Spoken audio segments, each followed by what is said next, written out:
This week on Your Town Tuesday, I headed up Highway 10 to Rice, and the first thing I saw as I approached the town was a yard filled with boats. The one behind me is a very unique boat. It's a 1928 42-foot Belle Isle. Dave Watts of Little Rock Boat Works got his first boat when he was only 15.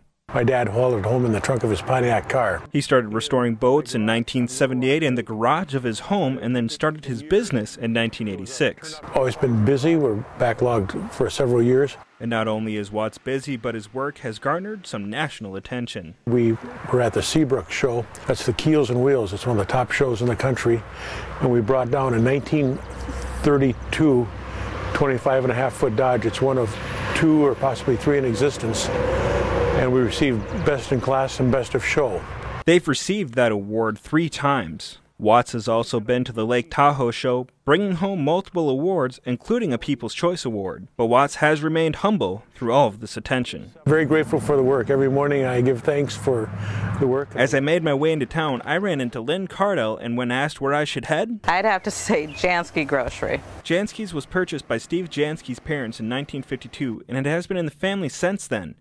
Grew up in the business, just kind of took over from them and got more into groceries than anything else. This small town store definitely draws a crowd, and it means a lot to both local residents and travelers on their way through. We also get people that travel from down by the cities, and they'll come in the store and they say, they'll look around and say how awesome it is. We're very fortunate. We got loyal customers. It's very rewarding. Just up the road from Jansky's is another small town business that brings in the out-of-towners. Rice and the blacksmith shop just rings together, always did. Here you will find the Voigt brothers of Rice Blacksmith Saw and Machine. Well, it's pretty important to me because there's very few blacksmith shops have survived. These two brothers are very happy that their business is in Rice.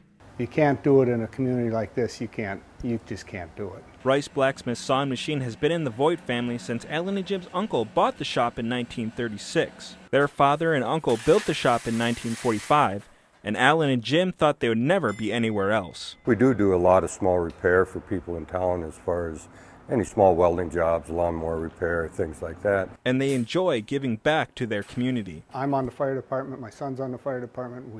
I've been partaking in city business and city things for this community for the last 30 years. I decided to take a walk around town, and when I ran into another longtime resident of Rice, he and his son told me of a park they visit for an afternoon of family fun. Bend in the River Park on the south end of town's really neat. John Keller and his son said they were able to try some snowshoeing last winter while at the park. It's got a number of different trails on both sides of the road. Bend in the River Regional Park sits on 289 acres of historic farmland that was built and owned by the Graves family. Trails run along the Mississippi River, giving people a chance for a scenic hike. And across the road from it, there's another part that's part of the property that was used as a field, I think.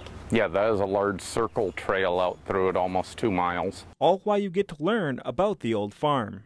Has little plaques on the buildings, tells you what each building was used for, and it's pretty interesting. There were so many great people and places in Rice, I didn't get a chance to see them all. Be sure to swing through Rice this summer and check out what I missed. For Your Town Tuesday, I'm Joshua Ackerman, WJON News.